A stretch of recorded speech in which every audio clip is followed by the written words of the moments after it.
الحمدللہ رب العالمین والصلاة والسلام علی سید الانبیاء والمرسلین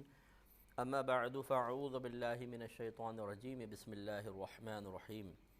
الحمدللہ الہادی پروگرام آپ کے سامنے جاری و ساری ہے، اور آپ کو معلوم ہے کہ ہم اس میں ایک قرآنی موضوع کا انتخاب کرتے ہیں اور اس کے بارے میں پھر تفصیل سے جو بھی آیات اس مضمون کا احاطہ کر رہی ہوتی ہیں انہیں مستند تفاسیر کی روشنی میں ذکر کرتے ہیں، اور پروگرام کا مقصود صرف ترجمہ بیان کرنا یا اس سے ترجمے کے ساتھ ساتھ مقصود الہی کا بیان نہیں ہے، بلکہ ہم چاہتے ہیں کہ ہم اس بات کو سمجھیں اور یہ طریقہ سیکھیں کہ کس طریقے سے قرآن عظیم کی آیات سے اکتساب فیض کیا جا سکتا ہے، اور کس کس موضوع پر کیا جا سکتا ہے، کس کس طرح سے کیا جا سکتا ہے،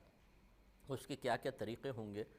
اور پھر اس سے اکتساب فیض کرنے کے ساتھ ساتھ اپنا محاسبہ پھر عمل اس پر کس طرح کیا جائے۔ کوشش یہ ہوتی ہے کہ جس طریقے سے نبی کریم صلی اللہ علیہ وسلم کے بارے میں اللہ تبارک و تعالی نے قرآن عظیم میں ارشاد فرمایا کہ یتلو علیہم آیاتہ، یہ نبی کریم صلی اللہ علیہ وسلم ان صحابہ کرام کے سامنے قرآن پاک کی تلاوت کرتے ہیں، وَيُزَكِّيهِمْ، اور انہیں پاکیزہ کرتے ہیں، وَيُعَلِّمُهُمُ الْكِتَابَ وَالْحِكْمَةَ، اور یہ رسول انہیں کتاب یعنی قرآن عظیم اور حکمت یعنی حدیث سکھاتے ہیں۔ اور ایک روایت کے مطابق یہاں حکمت سے مراد ہے کہ جو اللہ نے فرمایا کہ انہیں کتاب اور حکمت سکھاتے ہیں، تو کتاب پہلے یہ سمجھ لیں کہ قرآن کے دو طرح کے قرآن ہیں۔ ایک قرآن ایسا ہے جو ظاہری اعتبار سے ہے، ایک ہے قرآن کا باطن۔ بعضوں نے دو قرآن سے اس کو تعبیر کیا ہے کہ قرآن دو طرح کا ہے، ایک ظاہری ایک باطن۔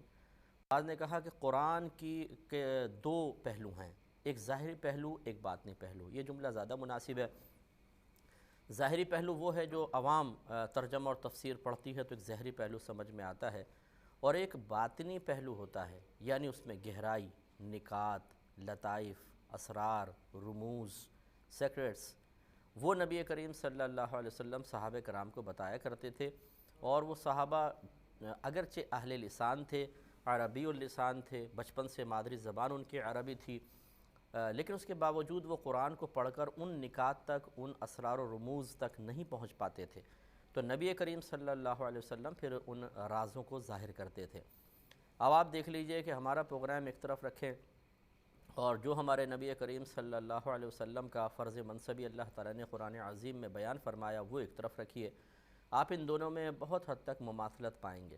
ہم بھی آپ کی خدمت میں قرآن پاک کی تلاوت کرتے ہیں، پھر قرآن کو سکھانے کی کوشش کرتے ہیں، اور اس کے ساتھ ساتھ تزکیہ نفس بھی مقصود ہوتا ہے۔ تو اس طریقے سے حقیقتاً خود ہماری سوچ یہ ہے کہ ہم اس قرآن کے ذریعے، اس پروگرام کے ذریعے نبی کریم صلی اللہ علیہ وسلم نے جس طریقے سے قرآن کے نزول کے بعد اس کی ذمہ داری کو ادا کیا، ہم بھی اس پروگرام کے ذریعے اس ذمہ داری کا کچھ حصہ ادا کرنے کی کوشش کریں۔ کیونکہ جیسے نبی کریم صلی اللہ علیہ وسلم نے کام کیا، آپ نے تبلیغ فرمائی، اس کا تو عشر عشیر بھی ہم نہیں کر سکتے ہیں، ہم تو آپ کے قدموں کی خاک کے برابر بھی نہیں ہو سکتے ہیں، لیکن ایک نائب رسول ہونے کی حیثیت سے صلی اللہ علیہ وسلم کہ نبی کریم صلی اللہ علیہ وسلم نے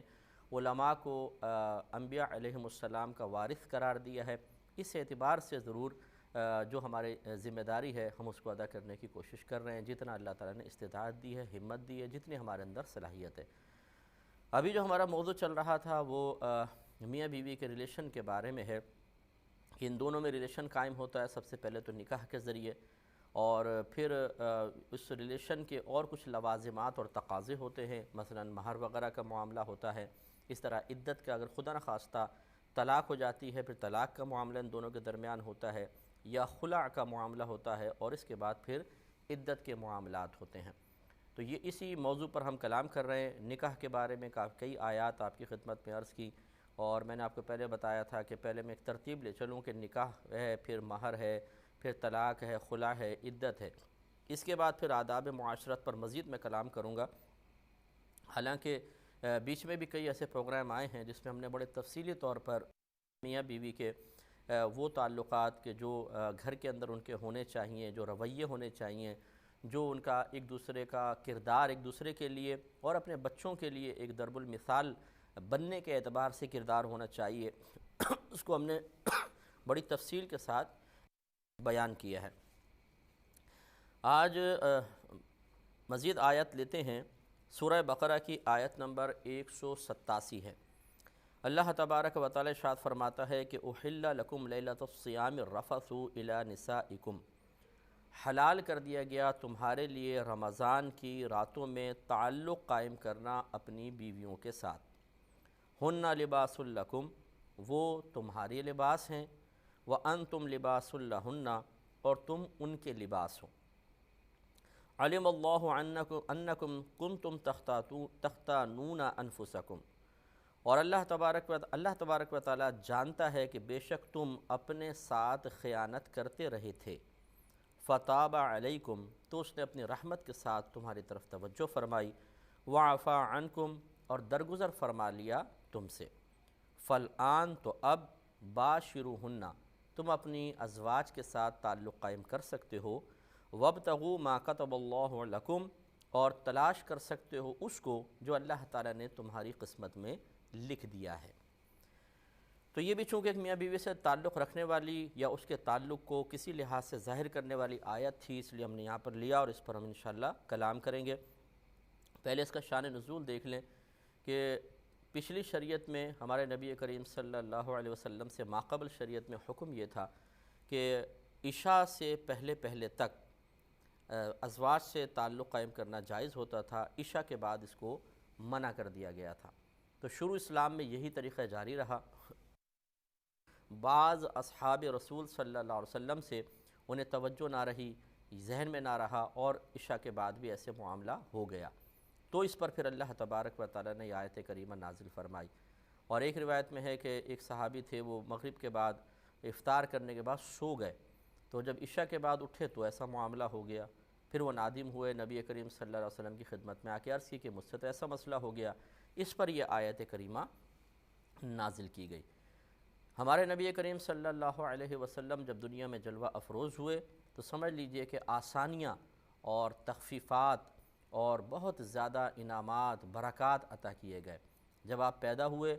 تو اس زمانے میں بڑی قحط سالی تھی، لیکن جیسی آپ کی پیدائش ہوئی زبردست بارشیں ہوئیں، وادیاں سرسبز و شاداب ہو گئیں۔ اس زمانے میں جب سرکار پیدا ہوئے ہیں، جتنی عورتیں حاملہ تھیں اللہ تبارک و تعالی نے سب کو لڑکے عطا فرمائے۔ بی بی حلیمہ سعدیہ رضی اللہ تعالی عنہا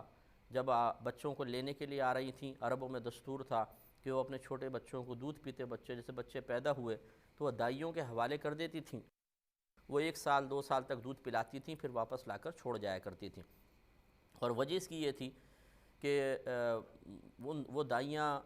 گاؤں کی عورتیں ہوتی تھیں، تو وہاں کی غذا بہت اچھی ہوتی تھی، محنتی عورتیں ہوتی تھیں، اور ماں کے دودھ کا بڑا اثر ہوتا ہے بچوں میں۔ دوسرا یہ کہ بڑی فصیح و بلیغ عربی ہوتی تھی، ان گاؤں کے لوگوں کی عربی بڑی فصیح و بلیغ تھی، شہر کے لوگوں کی بھی عربی تھی فصیح و بلیغ، لیکن ایسا ہوتا ہے کہ شہر میں باہر سے تجارتی قافلے بھی آتے ہیں، پھر دعا سلام ہوتی ہے، گفتگو ہوتی ہے، تو باہر کی زبانوں کا اثر اس عربی پر آنا شروع ہوتا ہے، یا کوئی بھی آپ کی مدر لینگویج ہو اس پر اثر آتا ہے، یعنی دوسری زبانوں کے الفاظ اس میں شامل اور گڑ سے ہو جاتے ہیں، تو پھر وہ خالص پن نہیں رہتا ہے۔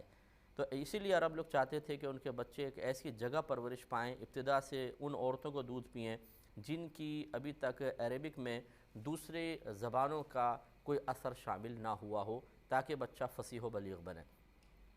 تو نبی کریم صلی اللہ علیہ وسلم کو حلیمہ سعدیہ رضی اللہ تعالیٰ عنہ لینے کے لیے آئیں، آپ کو لیا، اور جب چلی ہیں تو آپ کا جانور اتنا پہلے کمزور تھا کہ سب عورتوں سے پیچھے رہ گیا تھا، سارے قافلہ آگے، آپ کے وہ سواری پیچھے، بالکل کہتے ہیں کہ وہ ایک گدھی تھی۔ ایک روایت کے مطابق شیخ عبدالحق محدث دہلوی رحمۃ اللہ علیہ نے یہی نقل فرمایا ہے۔ اور لیکن جب آپ سرکار صلی اللہ علیہ وسلم کو لے کر چلیں تو اللہ تعالیٰ نے اس کو ایسی توانائی دی کہ وہ سارے قافلے سے آگے نکل کر آگے چلنے لگی۔ تو عورتوں نے پوچھا کہ اے حلیمہ، کیا یہ وہی جانور ہے جو پہلے سب سے پیچھے اپنی لاغری اور کمزوری اور ضعف کی بنا پر چل رہا تھا؟ تو اس سے پہلے کہ آپ جواب دیتی، اللہ تبارک و تعالیٰ نے اس گدھی مبارکہ کو کلام کرنے کا شرف بخشا، اور اس نے کہا کہ ہاں میں وہی جانور ہوں، لیکن پہلے مجھ پر کوئی سوار نہیں تھا، پہلے میں بھوک پیاس سے مر رہی تھی، اور اب مجھ پر کائنات کے سردار سوار ہیں، یعنی سرکار کی طرف اس نے اشارہ کیا۔ تو وہ اور پھر جہاں جہاں حلیمہ سعدیہ رضی اللہ تعالی عنہا کی وہ گدھی مبارکہ جس جگہ سے گزری، وہ وادی سرسبز و شاداب ہوتی چلی گئی، اور جب آپ اپنے گاؤں میں پہنچ گئیں تو آپ کی بکریاں، ایسے گاؤں والوں کی عادت تھی کہ وہ بچوں کے حوالے یا دوسرے لوگوں کے حوالے کرتے تھے، اور بکریاں جا کے پھر وادیوں میں چرتی تھیں۔ تو کہا جاتا تھا کہ جہاں حلیمہ سعدیہ کی بکریاں جاتی تھیں وہ وادی ایسی سرسبز و شاداب ہو جاتی تھی، کچھ حد نہیں، اور جو ان کے جانوروں کے ساتھ جو جانور جاتے تھے بڑے موٹے تازے ہو کر واپس آتے تھے۔ تو معروف ہو گیا عورتوں میں کہ وہ کہا کرتی تھیں کہ بھئی اپنی بکریوں کو اس وادی میں چراؤ جہاں حلیمہ کی بکریاں چرتی ہیں۔ تو یہ اللہ نے اتنی برکات سے نوازا، ایک تو ظاہری برکات یہ ساری، پھر سرکار صلی اللہ علیہ وسلم جب دنیا میں جلوہ افروز ہوئے ہیں اور آپ نے اعلان نبوت فرمایا، قرآن کا نزول شروع ہوا، تو اللہ تبارک و تعالی نے واضح طور پہ اعلان فرمایا کہ ما کان اللہ لیعذبہم وانت فیہم، اے حبیب کریم صلی اللہ علیہ وسلم، اللہ تبارک و تعالی کی یہ شان نہیں کہ آپ ان کے درمیان موجود ہوں اور ان پر اجتماعی عذاب نازل فرما دے۔ گویا کہ اجتماعی عذاب اٹھا دیا گیا، ورنہ پچھلی قوموں پہ اجتماعی عذاب ہوتا تھا۔ اسی طریقے سے سرکار سفر معراج پر گئے، اللہ تعالیٰ نے 50 نمازیں فرض کیں۔ میں سوچتا ہوں کہ اگر سرکار صلی اللہ علیہ وسلم یہ 50 کی 50 نمازیں لے کر آ جاتے تو ہم کیسے اس کو پڑھتے؟ اتنا، یعنی آپ اندازہ کریں 25 دن میں ہوتی ہیں، اگر 25 رات میں 25 نمازیں، ایک نماز پڑھ کے نہیں آتے تو دوسری کی اذان ہو جاتی، تیسری چوتھی، کیسے ہم گزارا کر سکتے تھے؟ لیکن ہمارے نبی کریم صلی اللہ علیہ وسلم نے اللہ تبارک و تعالیٰ کے کرم سے، کیونکہ اللہ کی عطا ہی تھی کہ بار بار اللہ کی بارگاہ میں گئے، 9 دفعہ گئے ہیں اور ہر دفعہ 5 نمازیں کم کی ہیں، تو 45 نمازیں کم ہوئیں اور 5 نمازیں صرف رہ گئیں۔ 50 نمازوں میں سے 45 کم، 5 رہ گئیں، اور اس پر بھی اللہ تبارک و تعالیٰ نے یہی ارشاد فرمایا، بخاری کی روایت ہے کہ اللہ تعالیٰ فرماتا ہے کہ اے حبیب، ہم نے آپ پہ 50 فرض کی تھیں لیکن 5 رہ گئیں، لیکن آپ کی امت جب 5 پڑے گی تو ثواب ان کو 50 کا ہی دوں گا۔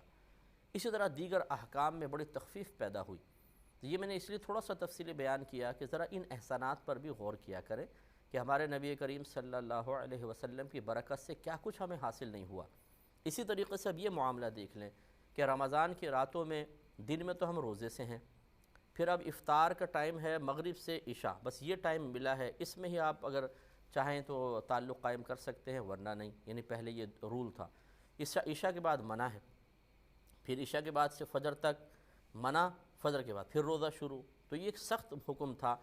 جو پچھلی امتیں اس سختی کو فیس کرتی نہیں ہیں، اللہ تعالیٰ کا چونکہ حکم تھا۔ لیکن اس میں بھی پھر دیکھیں کہ اللہ تبارک و تعالیٰ نے اپنے حبیب صلی اللہ علیہ وسلم کے وسیلے سے، آپ کے کرم سے، اس سختی کو نرمی، تخفیف اور آسانی میں بدل دیا کہ اس حکم کو اٹھا لیا گیا۔ نیا حکم آ گیا کہ اب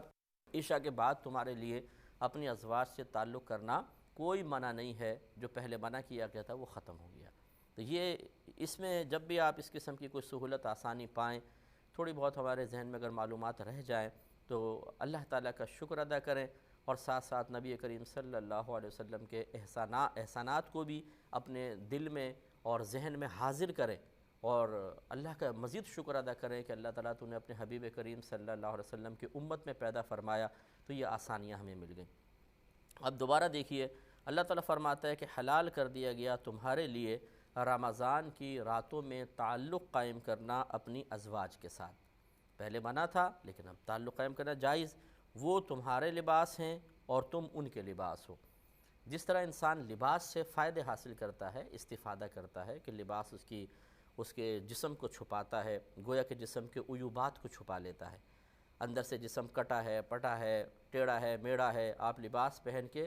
سب چیزیں چھپا لیتے ہیں۔ ایسے اگر سردی میں پہنا تو یہ سردی سے بچاتا ہے، گرمی کا لباس پہنتے ہیں تو یہ گرمی سے بچاتا ہے، یعنی دھوپ وغیرہ ڈائریکٹ نہیں پڑتی ہے،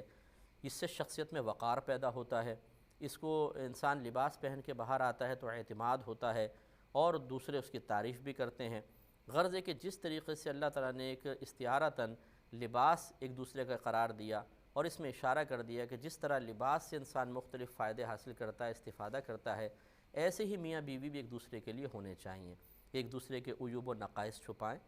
ایک دوسرے کو سکون فراہم کریں، ایک دوسرے کو مطلب نقصانات اور ضرر سے بچائیں۔ یہ پیار و محبت والا معاملہ میاں بیوی کے اندر ہونا چاہیے۔ اب اگر میاں بیوی اس طرح کے بن جائیں کہ ایک دوسرے کو ٹانٹنگ کرنا، طنز کرنا، ایک دوسرے کو گالیاں بکنا، برا بھلا کہنا، نہ صرف خود کو، ایک دوسرے کو بلکہ ان کے پورے پورے خاندان کو، ایک دوسرے کے خاندان کو کھنگال دینا، مارنا پیٹنا، برا بھلا کہنا اور اذیت دینے کی کوشش کرنا، تو خود بتائیے کہ پھر وہ لباس کہاں رہے؟ وہ تو کانٹے بن گئے، ایک دوسرے کو کانٹے چبونے والے۔ اور یہ پھر جو شریعت چاہتی ہے کہ شادی کے بعد میاں بیوی سکون حاصل کریں، ایک خوبصورت سا گھر ہمارے سے وجود میں آئے۔ خوبصورت سے مراد ظاہری ڈیکوریشن نہیں، بلکہ حقیقتاً خوبصورتی رہنے والوں کی وجہ سے ہوتی ہے۔ وہ پیار سے رہیں، محبت سے رہیں، دکھ درد میں ساتھ دیں، ایک دوسرے کے ویک پوائنٹ چھپائیں، رازوں کو چھپائیں، غلطیوں کو نظر انداز کریں، تو پھر ایک جنت کا سا منظر وہ گھر پیش کرتا ہے۔ اور اگر اس کے جسٹ اپوزٹ کریں تو جہنم کا سا منظر قائم ہو جاتا ہے، اور انسان اپنی زندگی سے بیزار ہو جاتا ہے اور شیطان کان میں خودکشی کے مشورے دینا شروع کر دیتا ہے۔ اور پھر آگے اللہ تعالیٰ نے ارشاد فرمایا کہ علم اللہ انکم کنتم تختانون انفسکم، اللہ تبارک و تعالیٰ جانتا ہے کہ بے شک تم اپنے نفوس کے ساتھ، اپنے آپ کے ساتھ خیانت کرتے رہے تھے۔ یہ اشارہ ہے اس طرف جو میں نے شان نزول میں بتایا کہ چند صحابہ ایسے تھے کہ جن کو توجہ نہ رہی اور عشاء کے بعد بھی تعلق قائم کر لیا، اور اس پہ پھر وہ نادم ہوئے، سرکار کی بارگاہ میں حاضر ہوئے۔ تو یہ اللہ تعالیٰ بیان فرما رہا ہے کہ یہ ایک طرح کی حکم عدولی سی ہو گئی تھی عدم توجہ کی بنا پر، لیکن اس کے ساتھ ساتھ فرمایا فتاب علیکم، لیکن اس کے باوجود پھر اللہ تبارک و تعالیٰ نے تم پر کرم فرمایا، اپنی رحمت کے ساتھ تمہاری طرف متوجہ ہوا، وعفا عنکم، اور جو کچھ تم کر چکے تھے اس سے درگزر فرما دیا۔ لہٰذا صحابہ کرام علیہم الرضوان بڑی خوش قسمت ایک قوم تھی، خوش قسمت گروہ تھا کہ سرکار صلی اللہ علیہ وسلم کی صحبت کی برکت سے اللہ تعالیٰ نے بڑا ان پہ کرم فرمایا، لہٰذا وہ معاملہ ختم کر دیا گیا۔ اب اللہ نے فرمایا فالآن باشروہن، تو اب تم عشاء کے بعد بھی اپنے ازواج سے تعلق قائم کر سکتے ہو، وابتغوا ما کتب اللہ لکم، اور تم تلاش کرو اس کو جو اللہ تعالیٰ نے تمہاری قسمت میں لکھ دیا ہے۔ اس سے مراد ہے اولاد، کہ اس کے دیکھیں جب انسان تعلق قائم کرتا ہے اور مقصود اولاد کا حصول ہو، تو اصل میں یہی گویا کہ اولاد کو تلاش کرنے کی ایک کوشش ہے۔ اب یہ کوشش کامیاب ہوگی یا نہیں ہوگی، یہ کتب اللہ لکم کا لفظ ظاہر کر رہا ہے کہ جو اللہ نے تمہارے لیے لکھ دیا اس کو تلاش کرو۔ کہ اگر یہ قرآن میں ایک اور مقام پہ اللہ تعالیٰ فرماتا ہے کہ وہ جس کو چاہتا ہے لڑکے دیتا ہے، جس کو چاہتا ہے لڑکیاں دیتا ہے، جس کو چاہتا ہے دونوں دیتا ہے، اور جس کو چاہتا ہے بانجھ رکھتا ہے۔ یہ اولاد کا معاملہ اللہ تبارک و تعالیٰ کے دست قدرت میں ہے، یہ کسی کی قدرت و اختیار میں نہیں ہے۔ لہٰذا تعلق قائم کرنا یہ مرد عورت کا کام ہے، لیکن اس کے بعد جو نتیجہ ہے وہ اللہ تبارک و تعالیٰ خود مرتب فرماتا ہے۔ اس نے بلکہ ازل سے فیصلے کر لیے ہیں کس کو اولاد ہوگی، کس کو نہیں ہوگی، کب ہوگی، مذکر ہے یا مؤنث ہے، کتنی ہوگی، اور وہ صحیح سالم ہوگی یا اس میں کوئی عیب ہوگا یا وہ بیمار ہوگی، یہ سب چیزیں اللہ تبارک و تعالیٰ نے پہلے مقرر کر دی ہیں۔ تو لہٰذا اس سے یہ آخری لفظ سے یہ ظاہر ہو گیا کہ اس میں اولاد کے سلسلے میں نہ مرد کا کوئی کمال ہے نہ عورت کا کوئی قصور ہے۔ اگر کسی کے ہاں بیٹے ہی بیٹے پیدا ہوتے چلے جائیں تو نہ عورت کا کمال نہ مرد کا، اور کسی کے ہاں بیٹیاں ہی بیٹیاں پیدا ہوتے چلے جائیں تو نہ عورت کا قصور نہ مرد کا۔ لیکن ہمارے ہاں ایک غیر منصفانہ تقسیم یہ ہے کہ اگر کسی عورت کے ہاں لڑکے پیدا ہوتے چلے جائیں تو شوہر صاحب اپنی کالر اونچا کرتے ہیں اور ذرا اکڑے ہوئے ہیں، جی کتنے 6 بیٹے ہو گئے ہمارے، وہ ایسا ظاہر کرتے ہیں جیسے میری وجہ سے ہو رہا ہے، یہ مردانگی میرے اندر بہت زیادہ ہے اور کیا ہے پتہ نہیں کیا نہیں، یوں اس طرح وہ اپنا کمال ظاہر کرنے کی کوشش کرتے ہیں۔ اور اگر وہ بیٹیاں ہوتی چلی جائیں تو اب وہ شوہر اس ذمہ داری کو قبول کرنے کے لیے تیار نہیں ہوتا کہ لڑکیاں میرے وجہ سے ہوئی ہیں، وہ سارا ملبہ ڈال دیتے ہیں عورت کے اوپر۔ اس پہ میں تھوڑا سا کلام کروں گا لیکن نیکسٹ پروگرام میں۔ وآخر دعوانا